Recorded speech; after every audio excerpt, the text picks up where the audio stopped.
Psoriasis is an immune-mediated skin disease, but it can also affect the nails and joints as well. It affects 1 in 50 people, male and female, equally affected, and can occur at any time of your life. How psoriasis affects patients is usually in the way that the appearance of the skin disease itself. Usually red patches or plaques on the skin with scaliness. It can also affect the patient in the way that it itches. It can itch a lot, so much so that they have trouble sleeping. Some patients don't have any symptoms at all, which is great, but most of them do. Some patients who have the psoriasis on the hands and feet, they can also have fissures and cuts on the hands and feet, and this makes it difficult for them to walk or do things with their hands. Apart from that, some patients, after some parts of the psoriasis settle down, it's left them with temporary hyper or hypopigmentation.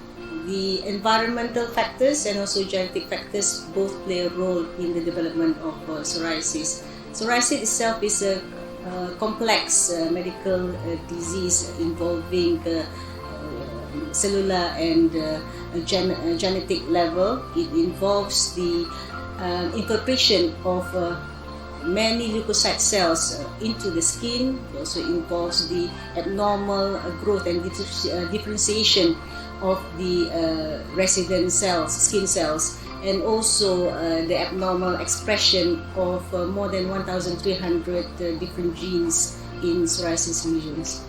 Most common symptom, you might say it's a sign really, because some patients do not have any symptoms whatsoever, but what bothers them is actually the appearance of the psoriatic patches and plaques themselves. So these are in the forms of red or pink or even hyperpigmented patches depending on the background skin color with associated silvery white scales on top. This can happen on the flexural areas, particularly the elbows and knees, but also the back of the ears, the buttocks, and can be scattered around the trunk as well.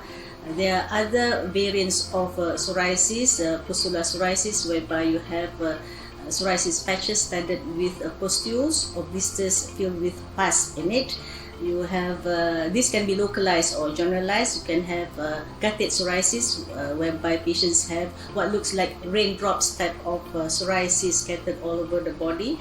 You can have palmoplantar psoriasis, where the psoriasis is just basically localized on the hands and feet, and this can sometimes associate with a lot of fissures, pain, to actually walk and also to do things with their hands. So these are symptoms associated with palmoplantar psoriasis in itself. The other symptoms would be the itchiness that psoriasis gives as well. And these symptoms can be quite bad, that they can actually affect their sleep pattern. Other symptoms would be nail presentations, whereby they have a pitting of the nails. They can have salmon pink, what they call salmon pink discoloration. They can have thickness, yellow thickening of the nails, and onycholysis, which is separation of the nails from the nail plate. They can also have total destruction of the nails themselves in the condition called acrodermatitis continua of Halipo. This can be very painful for the patients. On top of that, psoriasis patients can also develop psoriatic arthropathy, which can be associated with pain, swelling, and also stiffness of the